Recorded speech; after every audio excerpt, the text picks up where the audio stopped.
Namo Tana, ya, ibu bapak yang dengan keyakinan dan kesungguhan hati membuat acara weekend untuk kebajikan, ya. Diisi dengan berbagai macam, ya, dengan berbagai macam kegiatan baik, tidak melulu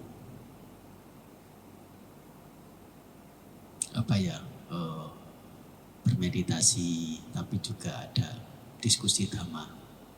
Kalau biasa di wihara begitu di Medan, ya dhammanya ya singkat-singkat, atau mau bertanya apa biasanya tidak begitu leluasa. Tetapi di sini merasa lebih rileks, lebih lebih kekeluargaan, ya, sehingga bertanya apa itu lebih nyaman.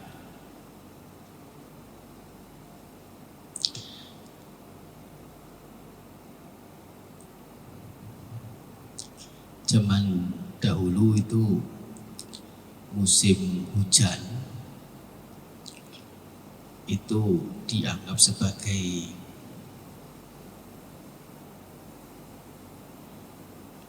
musim permulaan orang bekerja. Oleh karena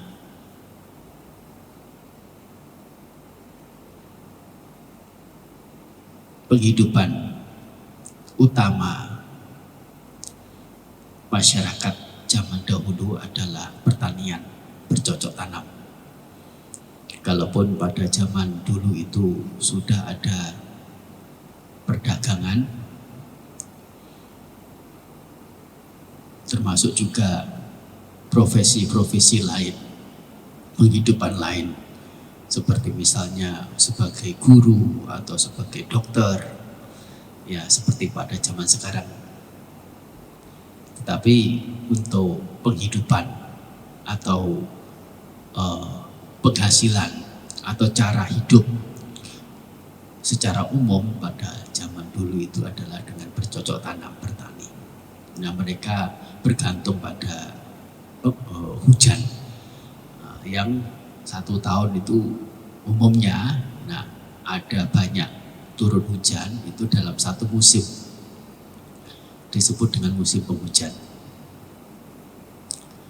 Kalau di daerah India secara umum satu tahun itu dibagi menjadi 3 musim, yaitu musim hujan, musim dingin, dan musim panas.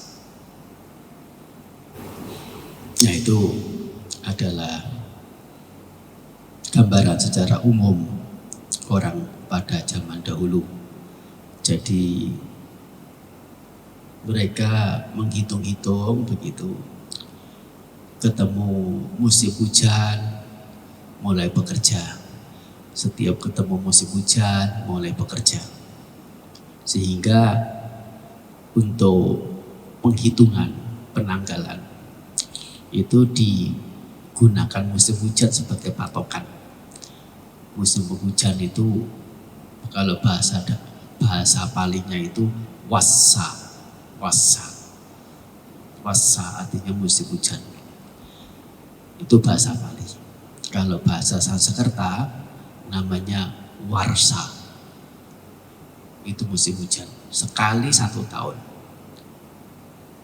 Warsa itu 1 kali 1 tahun. Warsa artinya 1 bulan. Warsa artinya musim penghujan. Ya. Tapi kalau ya itu karena musim penghujan itu hanya sekali setahun. Nah, 1 kali musim hujan, 2 kali musim hujan, 3 kali musim hujan sama dengan 1 warsa, 2 warsa, 3 warsa. Nah, sampai pada 10 warsa. Nah, 10 itu bahasa Indonesia yang kuno itu namanya dasa. Dasa warsa berapa tahun? 10 tahun. dasawarsa itu artinya 10 musim penghujan. Nah, sehingga lama-kelamaan kata warsa itu selain artinya musim penghujan, artinya adalah tahun. Nah, kalau tahun sendiri dalam bahasa Pali ada sendiri sesungguhnya. Sangwacara. Sangwacara itu artinya tahun. Warsa tidak digunakan untuk peristilahan tahun. Warsa diartikan tahun itu hanya belakangan ini saja. Karena penghitungan 1 kali musim hujan, nah hitungnya 1 warsa. Ya, itu. Jadi seseorang bisa beruntung ya dalam satu kehidupan itu nggak banyak sih ketemu dengan musim penghujan ya. Ya sekitar bisa ketemu musim penghujan 80 kali musim penghujan sudah bagus ya. Ya sedikit atau banyak? 80 kali saja. Banyak. Oh.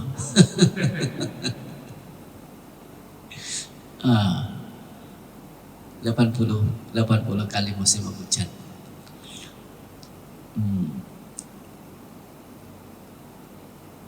Atau kalau itu dikalikan 3 ya seluruh musim ya 8 kali 3 24 ya 24 kalau usia orang itu 80 tahun, nah artinya dia 240 ya 240 dia bisa mengalami atau bisa ada selama 240 musim. Nah 240 musim itu kalau usianya 80. Kalau usianya lebih banyak ya mungkin bisa sampai 28 musim, bisa sampai 280 musim sampai 300 musim. Tapi sesungguhnya ya untuk 300 musim katakan begitu ya, tidak banyak ya, hanya 300 kali musim. Padahal musim itu sudah berjalan berapa lama? Ya puluhan ribu musim, puluhan ribu putaran musim. Ya manusia hidup hanya untuk sekitar 200 sampai 300 musim.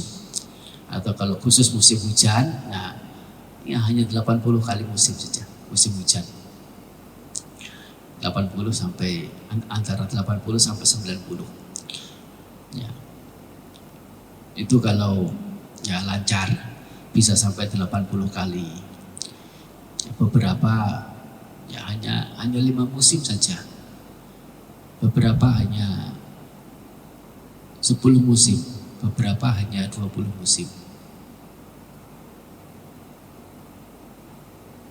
Ya kita bisa menghitung kita masing-masing ini sudah berapa musim ini. Sudah berapa kali musim hujan kita masing-masing ada ini. Nah, tinggal dihitung berapa angkanya itu ya sama dengan sudah melewati berapa kali musim hujan. Dan itu kehidupan manusia sesungguhnya hanya beberapa kali musim saja, beberapa kali musim hujan berlangsungnya, hanya puluhan musim hujan, nggak banyak. Itu ya diibaratkan seperti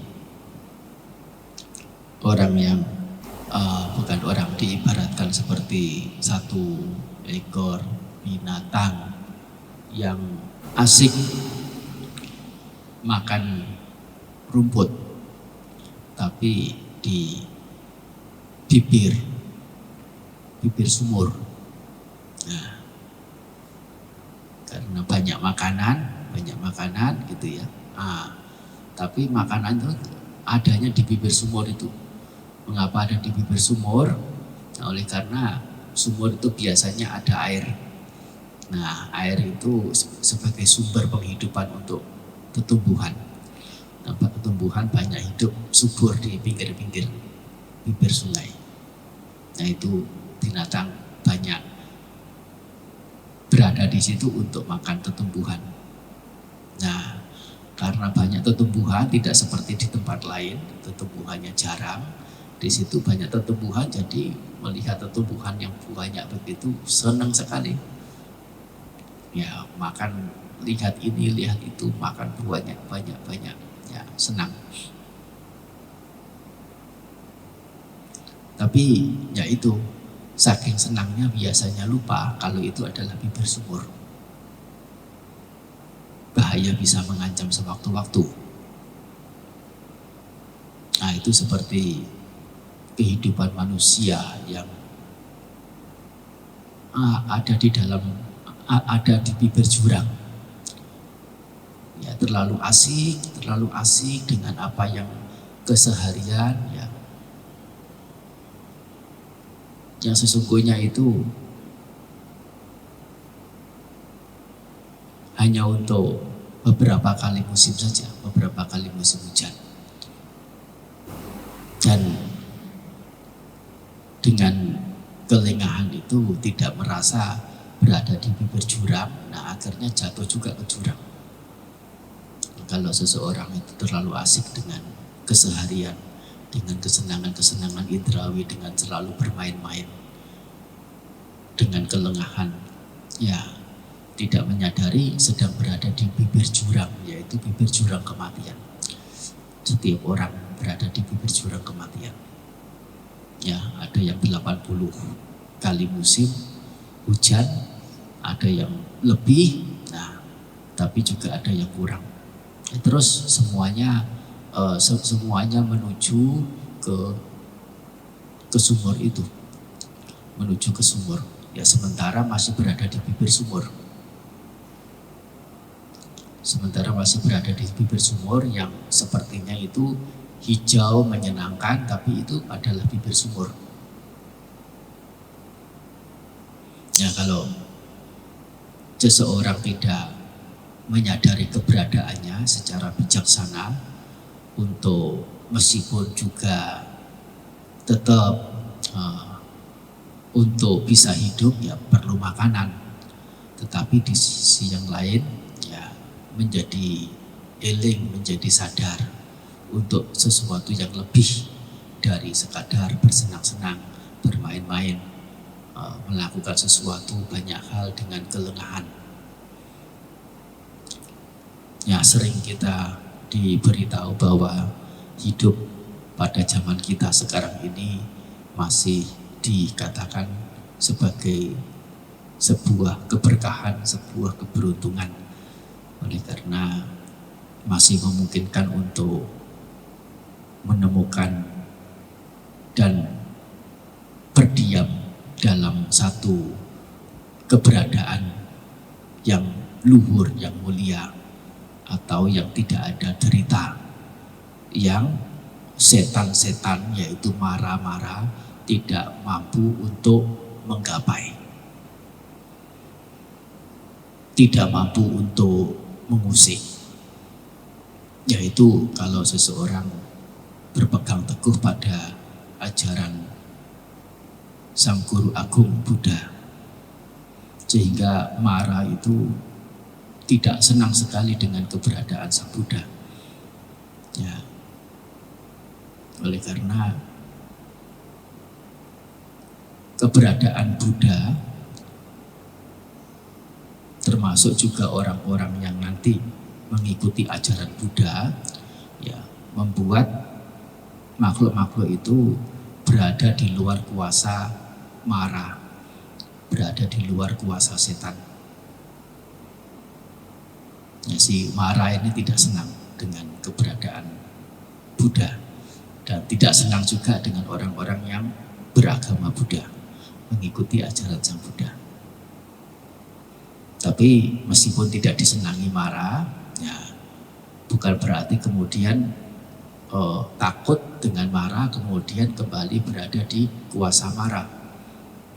Oleh karena kita takut pada hal yang kecil tetapi berhadapan dengan hal yang besar. Apa itu berhadapan dengan hal yang besar? Adalah derita yang tak terkirakan dalam samsarawata, lingkar perjalanan kehidupan. Kalau sudah lewat masa kebudaan, tidak ada jalan ya untuk keluar dari samsara secara mudah. Oleh karena ya setiap kehidupan memang memungkinkan untuk ya, dengan usaha sendiri mencapai pembebasan. Seperti para paceka Buddha, termasuk ya untuk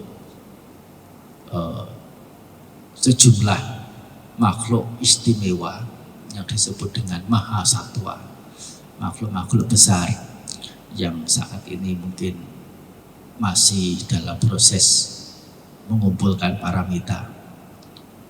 Ya untuk satu ketika nanti, kata satu ketika nanti itu ya bisa ratusan juta tahun ya.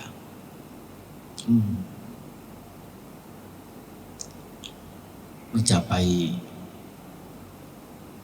kebudaan, mengajar dharma. Tapi itu adalah waktu, meskipun waktu istimewa, tetapi tidak setiap saat bisa dengan mudah ditemui. Ya, sehingga karena sulitnya waktu seperti itu, yaitu waktu di mana ada sama-sama Buddha muncul di dunia dan mengajar dharma, atau sulitnya untuk berupaya sendiri mencapai kebudaan lewat jalur paceka Buddha parami, ya paramita yang mengarah pada kebudaan secara perorangan. Nah itu juga tidak mudah, sehingga kesempatan ada sama-sama Buddha muncul di dunia adalah kesempatan yang istimewa.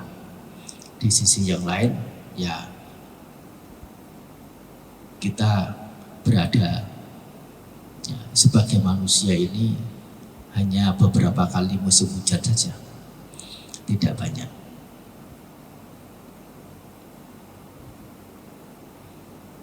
Sehingga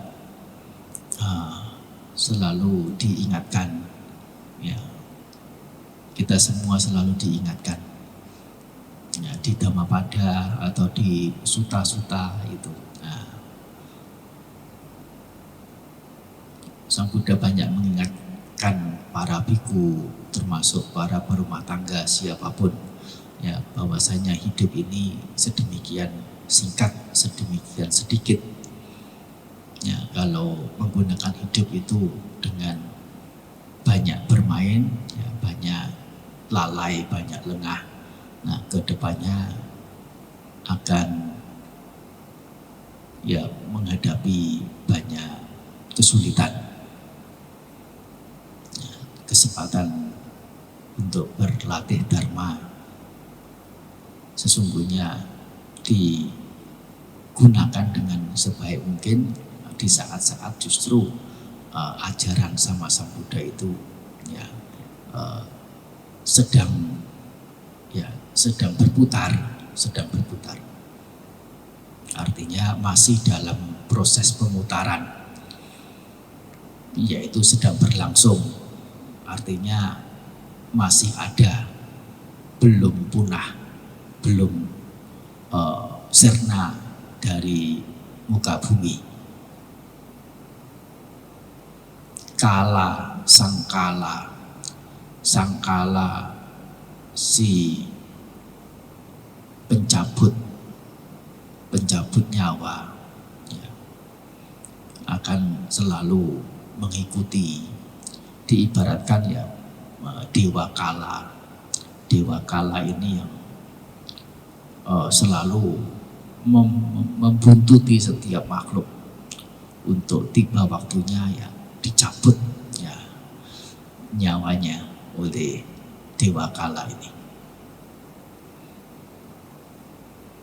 Dan tidak ada yang bisa lolos dari cengkeraman dewa kala.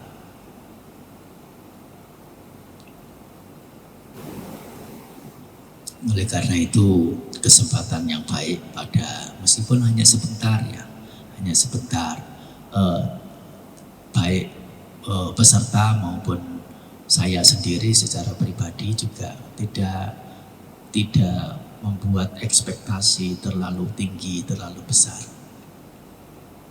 Ya, ada target 3 hari ini, ya setidaknya ada yang ya sudah mendapat ini atau memperoleh apa. Meskipun itu memungkinkan, soalnya Satipatthana, ya Satipatthana, Sang Buddha mengatakan ya seperti seorang ahli membangun rumah. Nah, ditanya oleh pemilik orang yang mau buat rumah, saya mau buat rumah luasnya sekian kali sekian lantai, ada ruangan jumlahnya sekian. Nah, berapa lama rumah itu bisa Anda bangun? Rumah bisa selesai berapa lama? Butuh berapa lama? Kira-kira pemborong bisa nggak mengestimasi? Bisa ya. Kira-kira jauh nggak dari perkiraan? Nggak jauh banget ya. Ya. Tetapi artinya apa? Ketika memulai membangun pemborong ini sehari bekerja, 6 hari libur, seperti itu? Tidak ya? 6 hari kerja, sehari libur.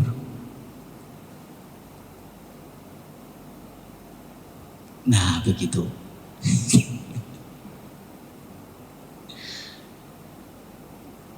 Nah, di Satipatthana ini juga sama.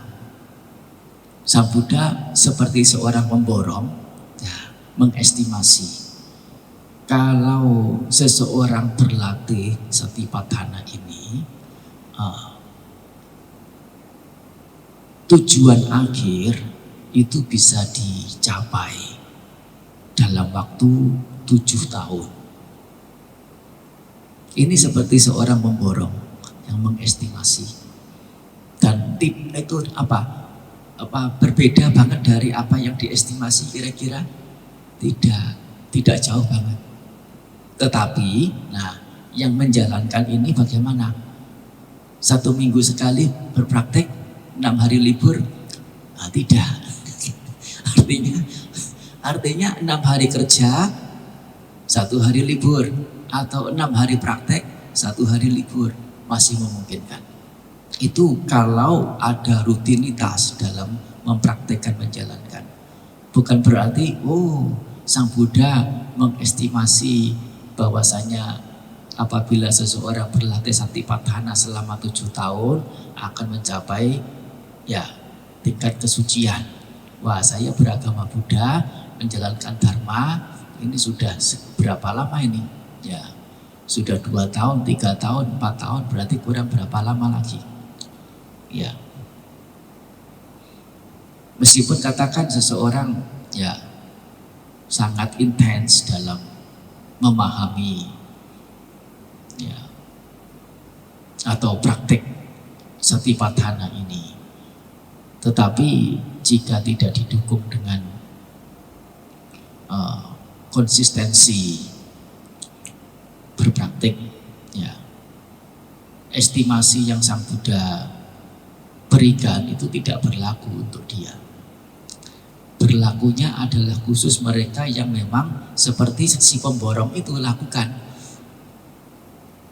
Kalau memang estimasinya bangun rumah itu 3 bulan, artinya ya setiap hari kerja, mungkin harus lembur juga. Itu estimasi perkiraan apabila dikerjakan dengan sungguh-sungguh. Kalau dikerjakan dengan tidak sungguh-sungguh, tidak ada estimasi untuk cara yang seperti ini. Siapa yang bisa estimasi untuk siapa yang tidak ada kesungguhan hati melakukan? Tidak ada. Nah, dan itu tidak hanya 7 tahun, hanya 6 tahun masih itu sudah memungkinkan. 5 tahun sudah memungkinkan. Sampai turun 1 tahun 7 bulan, 6 bulan, 5 bulan, sampai 1 bulan memungkinkan. Selesai sudah tugas dalam kehidupan luhur, yaitu telah mengakhiri derita secara total tanpa perlu balik menderita lagi. Ternyata bukan hanya 1 bulan, hanya setengah bulan saja sudah memungkinkan. Dan ini pun, bukan hanya setengah bulan, hanya 7 hari saja berlatih Satipatthana ini sudah memungkinkan untuk bisa mencapai akhir derita. Dan untuk beberapa sutta yang lain disampaikan oleh Sang Buddha, ya bukan Mahasatipatthana Sutta, di sutta yang lain Sang Buddha memprediksi seseorang ya dengan menjalankan ajaran Sang Buddha sedemikian rupa sebagaimana yang disampaikan, ya beliau memprediksi bukan 7 hari, tetapi hanya bisa dalam 6 hari, 5 hari, 3 hari, 2 hari, ya, bahkan hanya 1 hari.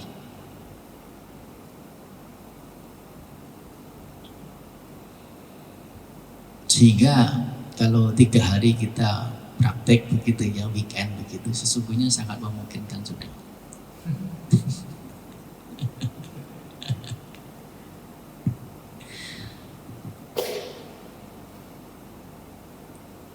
Bagaimanapun ya, kalaupun tidak mendapat apa yang optimal, maksimalnya, setidaknya dengan mengkhususkan diri berada di tempat yang kondusif seperti di sini, bisa mendengar dharma yang mengarah pada pelatihan secara benar, secara semestinya, dan lebih dari itu ada waktu untuk merenungkan, mengulang-ulang dan mempraktikkan.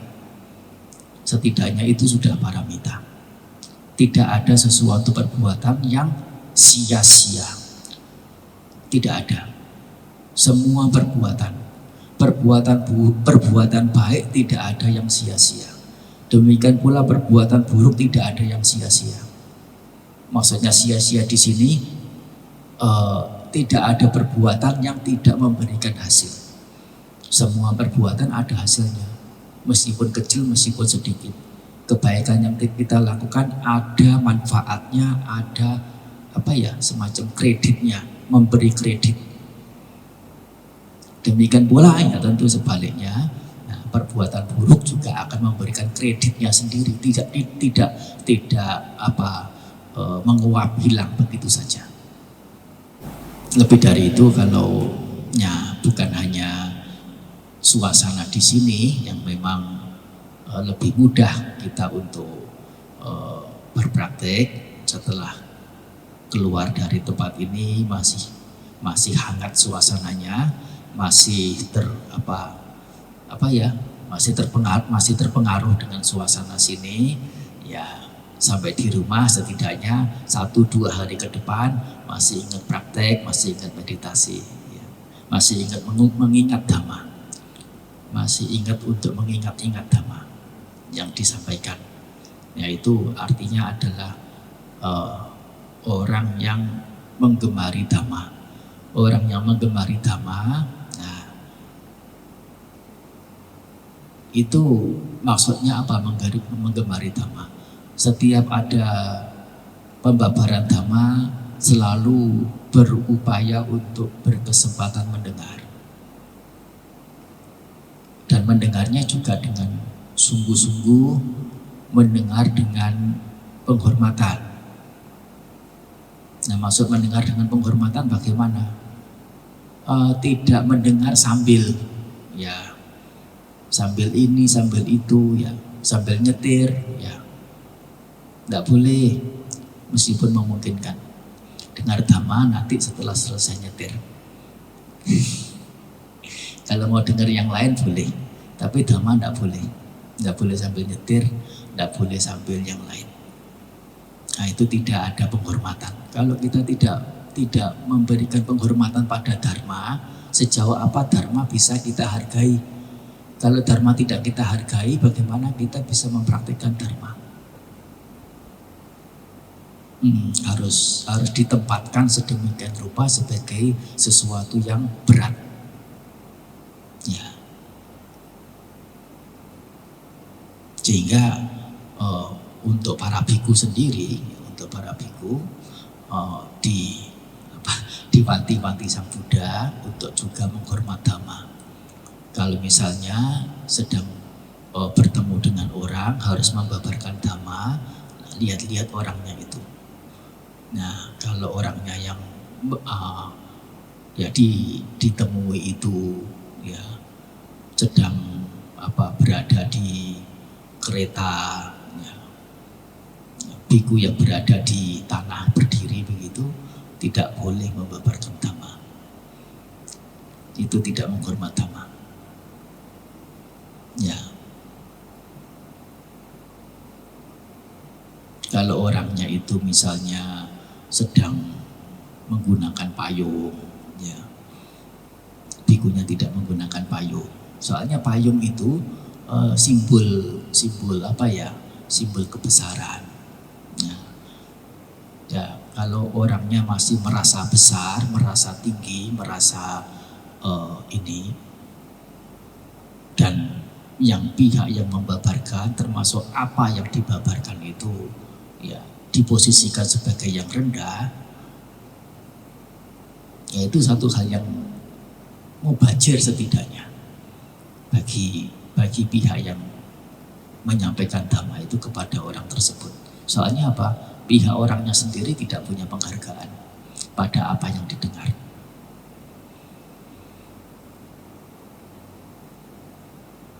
Nah, ini adalah beberapa hal ya, apabila kita itu mengerti secara bijaksana, secara baiknya bagaimana, nah akan mendapatkan kelancaran dalam memahami dan mempraktikkan dhamma untuk selanjutnya bisa mendapatkan perkembangan yang nyata dalam kehidupan kita.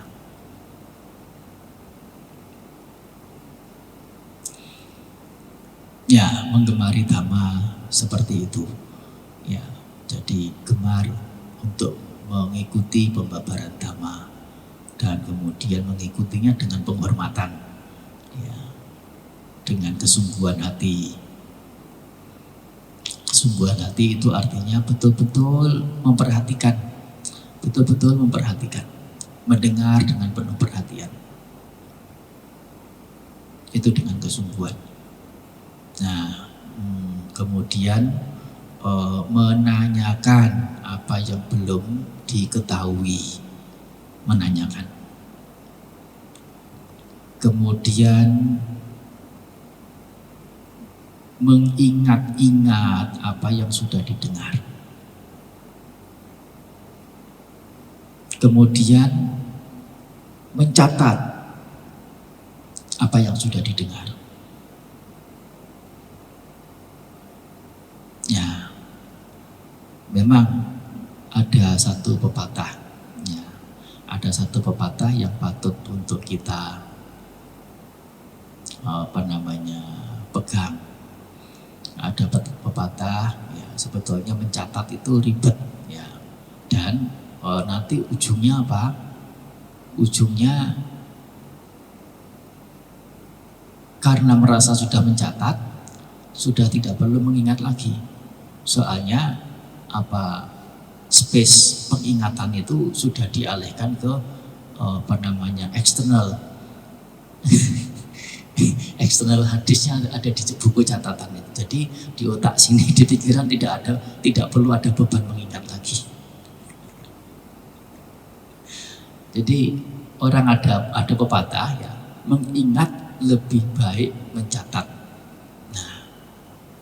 Tetapi kemudian terkait dengan banyaknya yang harus diingat sehingga menjadi lupa, dan setelah lupa itu jangankan manfaat yang besar, ya manfaat yang kecil yaitu masih adanya ingatan saja tidak ada. Jadi data-data yang pernah didengar itu menjadi lenyap begitu saja, sehingga muncul ungkapan yang lain. Ya, mengingat lebih baik daripada mencatat. Tetapi kalau tidak ingat, mencatat lebih baik daripada mengingat. Jadi ujung-ujungnya perlu juga mencatat. Mengingat lebih baik daripada mencatat, tetapi kalau tidak bisa mengingat, mencatat lebih baik daripada mengingat.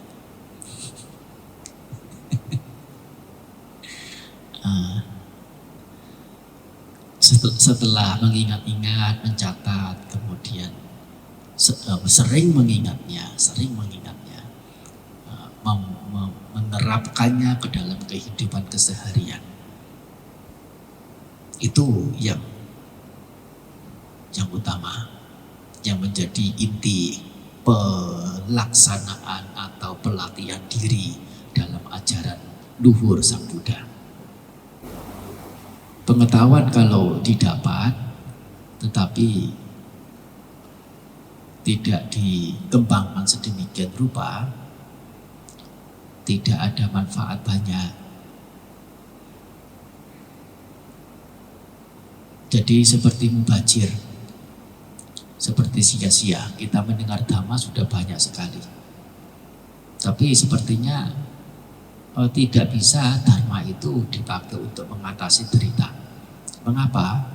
Oleh karena apa yang kita dengar, setelah dengar diletakkan begitu saja, tidak diurusi. Kan sayang, sudah mengorbankan waktu, perhatian, tenaga dan sebagainya, jauh-jauh dari rumah, pergi ke satu tempat untuk mendengar, tapi setelah mendengar diletak begitu saja. Ya, kalau kita itu pengetahuan dhamma yang sudah kita dapatkan selama ini sudah lebih dari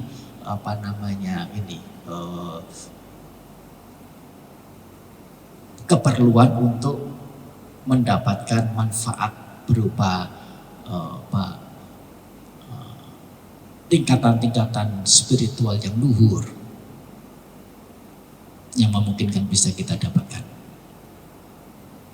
Itu ibarat kalau sebuah pohon, yaitu pohon kelapa. Pohon kelapa itu biasanya kalau sedang berbuah, satu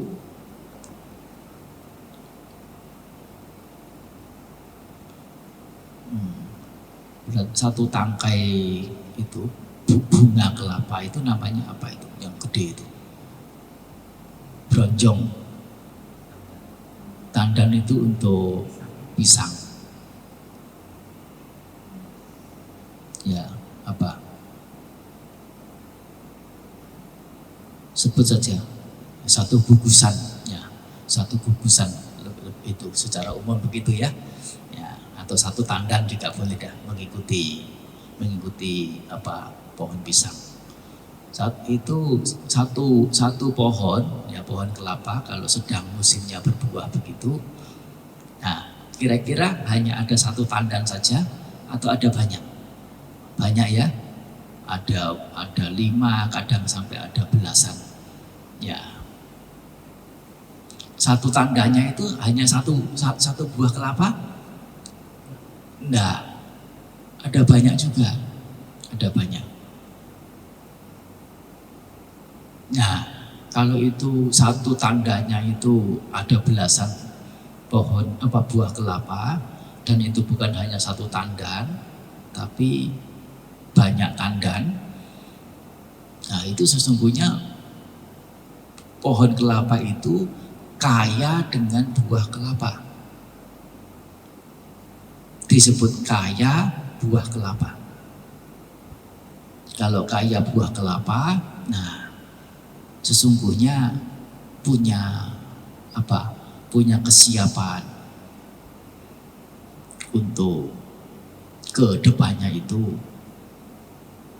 untuk berkembang biak melalui buah kelapa yang diproduksi ini, yang ada itu. Tapi buah kelapa yang ada itu apakah tahu-tahu menjadi tua? Ada minyaknya, ada air kelapanya, ada santannya? Tidak ya. Itu bergulir dari kecil yang namanya pentil. Pentil itu satu jari begitu namanya pentil. Nah, ada yang buah kelapa yang baru pentil begini. Ada buah kelapa ya di pohon itu yang sudah sebesar jeruk. Nah, namanya beluluk. Ya, kalau orang Jawa bilangnya beluluk. Segede jeruk, nipis ya. Nah, ada yang lebih gede lagi. Nah, segede buah mangga begitu. Nah, sudah cukup gede. Nah, namanya cengkir. Ya. Nah, cengkir itu buah kelapa yang sebelum keluar dagingnya namanya cengkir, belum ada dagingnya.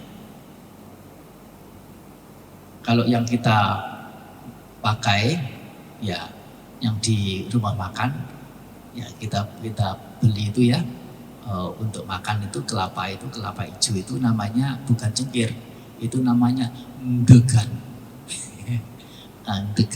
Degan itu buah daging kelapa yang masih muda, sudah ada dagingnya tapi masih lembut. Nah, masih lembut namanya degan. Itu masih degan. Nah, sebelum degan namanya cengkir. Ya. Setelah degan baru kemudian namanya ngerambil. Ngerambil itu buah kelapa yang dagingnya itu sudah keluar putih-putih, warnanya putih dan bisa diperas untuk diambil minyaknya. Ya. Nah, ya. Diambil santannya. Nah, terima kasih. Diambil santannya. Ya. Nah, kalau sudah tua sekali, nah itu namanya ya berbeda lagi, namanya kopra. Diambil minyaknya itu untuk perdagangan. Emang ngomong apa ini? Ya, ngomongin buah kelapa.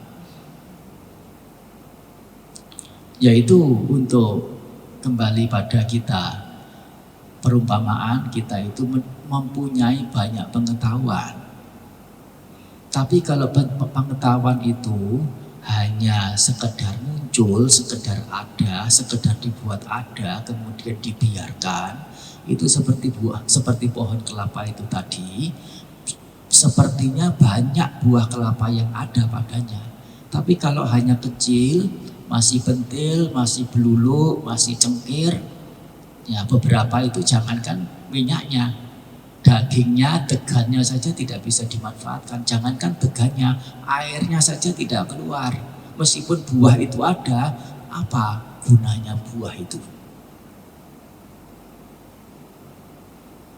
Nggak ada. Pengetahuan dharma, meskipun itu dharma yang telah kita dengarkan, kalau setelah mendengar diletak begitu saja, meskipun sudah mendengar banyak, sayang ya tidak dipakai. Dan itu bukan sesuatu yang ya bisa diletak begitu saja.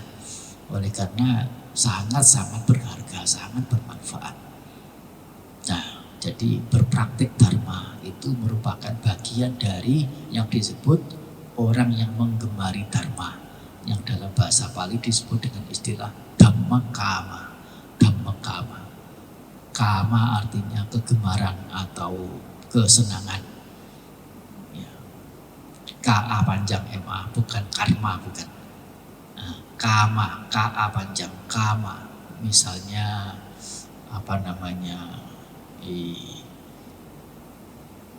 kamaraga. Ya, kama, kama canda, sama. Kama bukan kama yang artinya perbuatan, bukan. Kama, menggemari dharma, menyenangi dharma. Orang yang menggemari dharma, ya, sebagai dhammakama ini disebut orang yang memiliki perlindungan.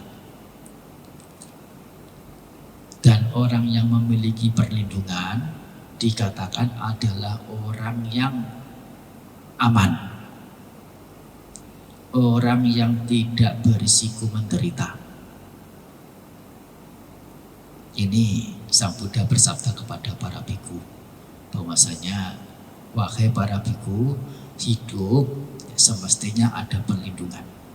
Apabila tidak ada perlindungan, hidup itu akan menderita. Orang yang mempunyai perlindungan, nah, hidupnya akan aman, akan sejahtera, akan bisa memetik manfaat. Nah, salah satu dari alat untuk berlindung itu adalah dengan punya kegemaran pada dharma.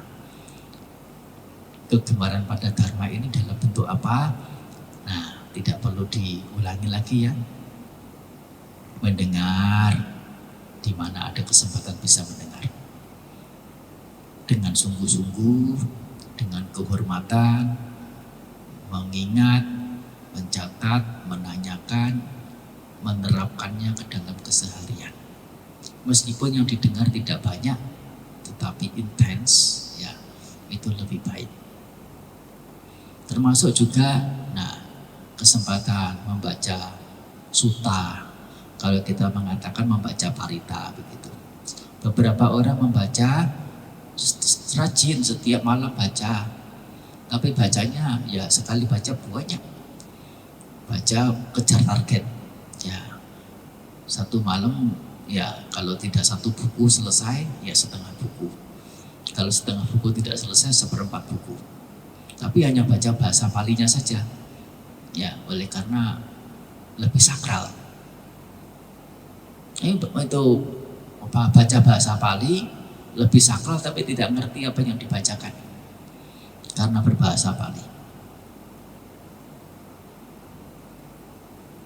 Meskipun sudah sekian lama baca ya, menganggap itu adalah sebuah kebajikan. Apakah itu betul kebajikan? Ya. Tapi berapa banyak? Tidak banyak. Baca parita adalah hal yang bagus, baca sutta. Tapi, nah, caranya tidak begitu. Bacanya tidak usah banyak, ya, tetapi membaca dengan sekaligus artinya dimengerti. Bahkan kalau baca di rumah,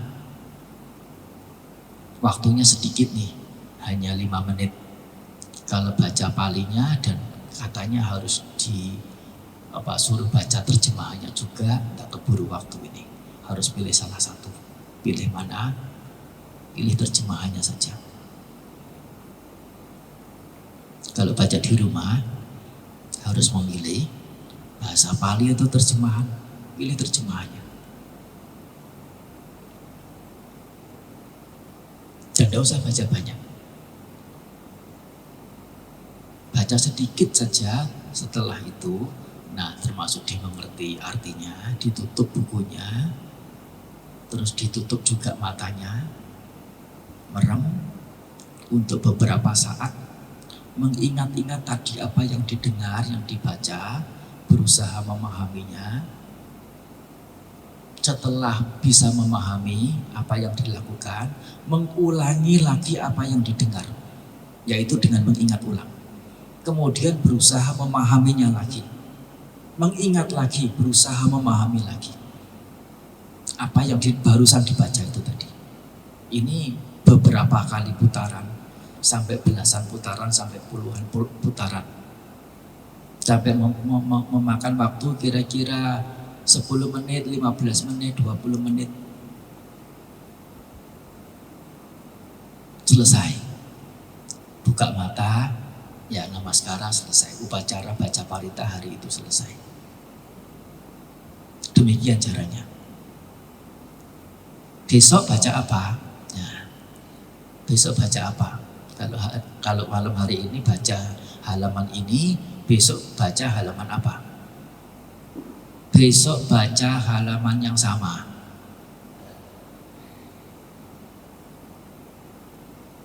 Besok baca halaman yang sama. Yang kemarin dibaca apa? Dibaca hari ini. Dan bacanya tidak banyak. Baca tidak banyak, dimengerti artinya, setelah itu tutup buku. Diingat-ingat apa yang tadi dibaca. Dimengerti artinya. Setelah selesai bisa mengerti, oh iya saya tahu maksudnya begini, artinya begini, maknanya begini, contohnya begini. Ya. Apa yang dilakukan selanjutnya adalah mengingat ulang lagi, membuat mengerti lagi, mengingat lagi, membuat mengerti lagi, berulang.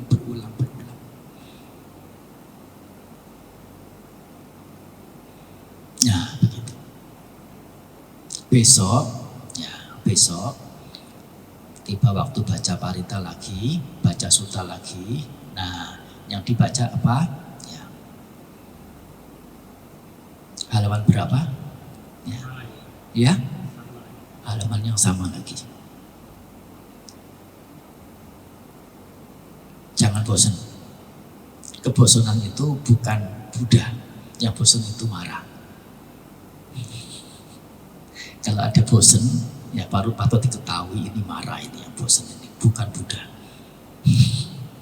Kalau berpihak pada Buddha, pasti tidak bosan.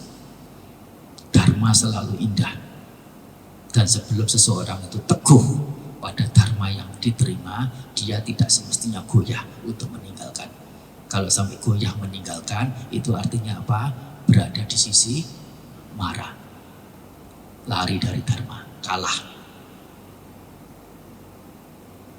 Sampai 3 hari, 4 hari, 5 hari, 6 hari, 7 hari. Baru kemudian merasa sudah kokoh, kuat, mantap. Bisa mewarnai batin kita dalam keseharian. Hafal sampai ini seperti seseorang yang pemain badminton yang terlatih. Nah, refleksnya sudah jalan. Nah, meskipun bola di belakang, nah langsung bisa bisa menangkis ya, bisa menerima, membalas meskipun tangannya harus di belakang. Lewat belakang dengan sangat cepat, dengan sangat tangkas. Oleh karena apa? Sudah ada refleks. Karena apa? Sudah terlatih baik. Ini selama ini sejauh apa kita itu sudah punya refleks, sudah punya dharma yang sudah refleks, bisa menangkis hal buruk apa yang datang pada kita. Nah, kalau kita tidak punya refleks, itu seperti pemain amatiran, pemain badminton yang barusan bermain, ya jangankan di smash begitu ya hanya dibalikin saja bolanya, ya kita sudah gelagapan. Ini kan sayang, membiarkan diri tidak terlatih. Ya bisa itu supaya terlatih dulu, pelan-pelan, sabar-sabar. Baru kemudian beranjak pada berikutnya, halaman berikutnya, satu buku parita. Nah, selesai dibaca mungkin sudah ya lewat 1 tahun. Tapi apa? Satu halamannya, satu kalimatnya, hurufnya apa, bagaimana bisa ingat. Maksudnya bagaimana, arahnya kemana, bisa tahu.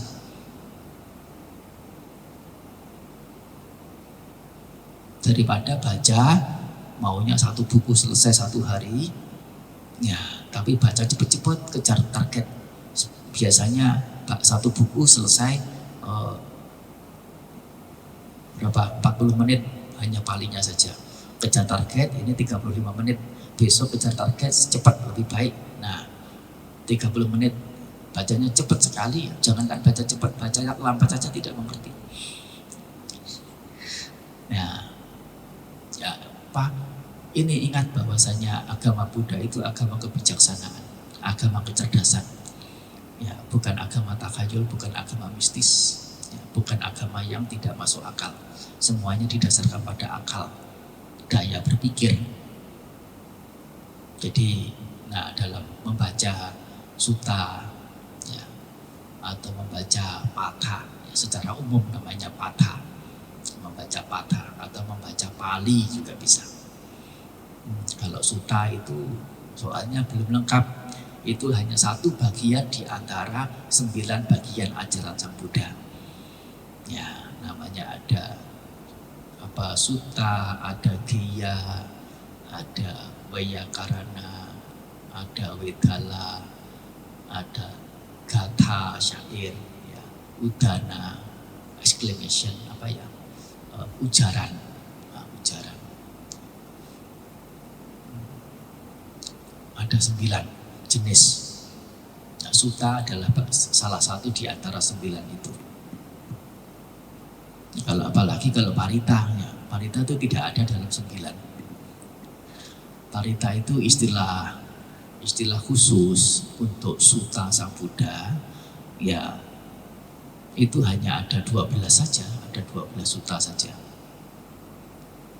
Sutta yang ada dalam Tipitaka itu bukan hanya 100, 200, puluhan ribu sutta.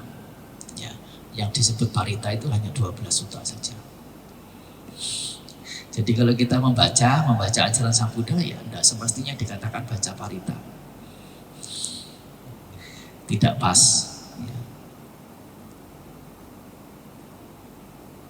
Ya, baca patha itu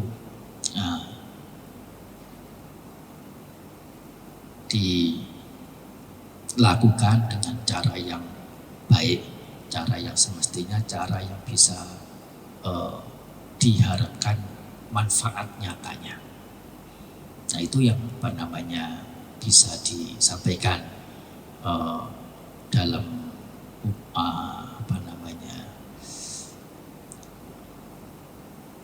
kegiatan penghujung pada acara weekend, ya.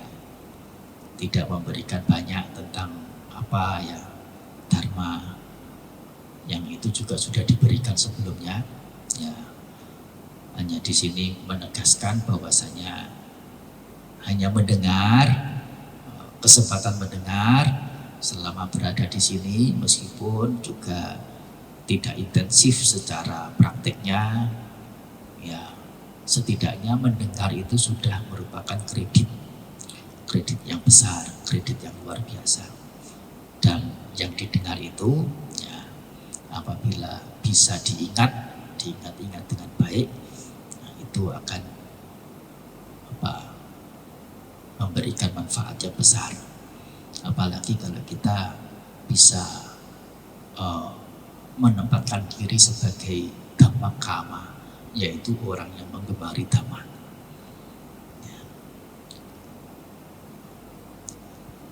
Dhammakama, menggemari dhamma, itu adalah satu di antara 10 hal lain yang Sang Buddha sebut sebagai alat berlindung.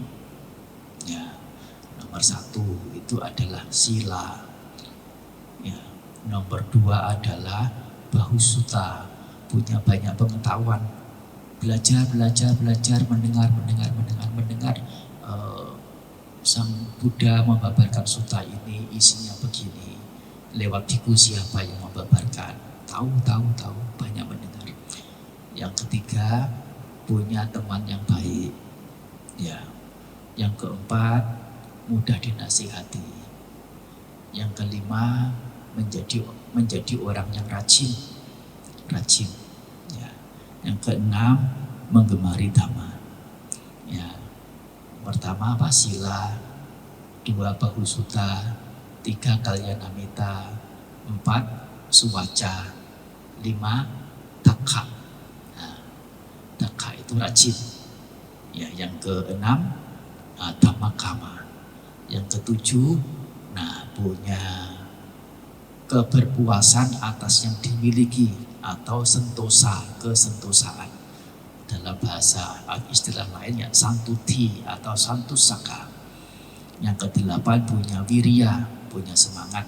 Apa itu yang disebut semangat? Yaitu punya semangat dalam menghancurkan keburukan yang sudah muncul. Sudah terlanjur muncul, tapi punya semangat untuk menghancurkan, menghentikan. Punya semangat untuk mencegah hal buruk yang belum muncul. Punya semangat dalam memunculkan hal baik yang belum muncul. Dan yang keempat, punya semangat dalam mempertahankan, melestarikan, memperbanyak, mengembangkan, memampatkan hal baik yang sudah muncul. Nah, ada 4 kriteria disebut yang punya semangat itu. Wirya sebagai yang ke-8. Yang ke-9 punya sati, yaitu punya pengingatan. Hal-hal apa yang telah didengar, diketahui, ya itu diingat. Punya pengingatan, selalu dalam pengingatan. Punya sati ada hadir. Dan yang ke-10 panya, yaitu di mana punya secara cara pandang titik, ya cara pandang yang benar, ya bagaimana ya hal-hal yang telah diajarkan oleh Sang Buddha secara intinya, ya itu mengarah pada yang namanya nilai-nilai kebijaksanaan ini. Yaitu satu di antara ke-10 itu adalah Dhammakama, menggemari Dhamma, gemar pada Dhamma. Ya, Hanumodana telah melakukan kegiatan semuanya, tidak ada yang sia-sia ya di sini ya. Tidak ada yang sia-sia, tidak ada sia-sia dilakukan. Meskipun hanya mungkin tidak sempat ke Dhammasala, sempatnya berada di dapur pun juga dapat manfaat ya. Ada manfaatnya ya. Ya semuanya melakukan dengan hati yang baik demi kebaikan ya, dan itu akan menjadi baik semuanya. Tidak ada yang tidak berbuat tidak baik yang berada di sini. Dan satu perhimpunan yang di dalamnya anggotanya itu diisi dengan orang-orang baik, dalam arti dalam konteks berbuat baik. Perhimpunan itu adalah perhimpunan yang manis, yang menyenangkan, yang diharapkan akan bisa muncul lagi, ada lagi berhimpun ya dalam kondisi yang seperti demikian. Anumodana.